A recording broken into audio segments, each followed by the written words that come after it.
Ik sta hier in een appelgarten ben. En de oorzaak waarom ik weet dat dit een appelgarten is en dat dit appelboom zijn, is bij de vrucht wat deze boom draaien doen. Die kunnen van ons ervaren dat een appelboom wat bananenbossen of wat is. Nou, wie weten wat van een boom dat is bij de vrucht wat het draaien doet. En kracht is dat wie mensen, wie kan zijn waar je fout is met God zijn jas, met de vrucht wat hij in je leven brengt.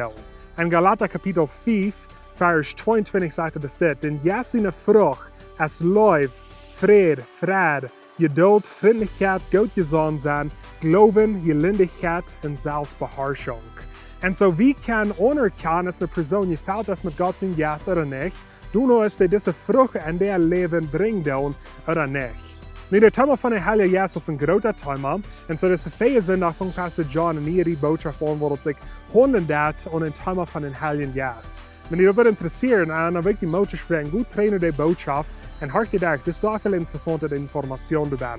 Maar wie kan ik half gefällt zijn met een jas? We zijn entweder ganz gefällt met een jas, of we hebben een jas Gottes niet. En we krijgen een jas wenn we Jesus Christus aannemen doen en geloven. En dan worden we gefällt met een heilige jas. Nu, ik weet in ons leven, we gaan immer een Krieg zwischen wat ons Fleisch will en wat de jas will.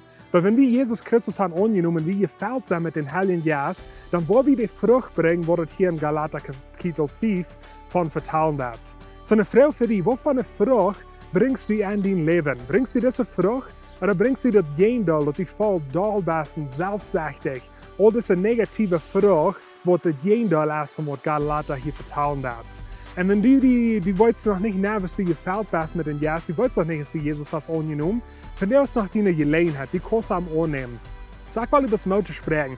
Wer dreht nur Gott von dir, nimm Jesus Christus an und glauben, und dann sagt die Bibel, du wirst gefällt worden mit dem Heiligen Geist. Und dann rührt dein Leben, wo diese Frucht kommt, was Galater Kapitel 5 von vertellen wird. Sag mal über das Mut sprechen mit diesem Wort. Wenn ihr das Video hast, gleich, dann will ich like auf Facebook, subscribe auf YouTube.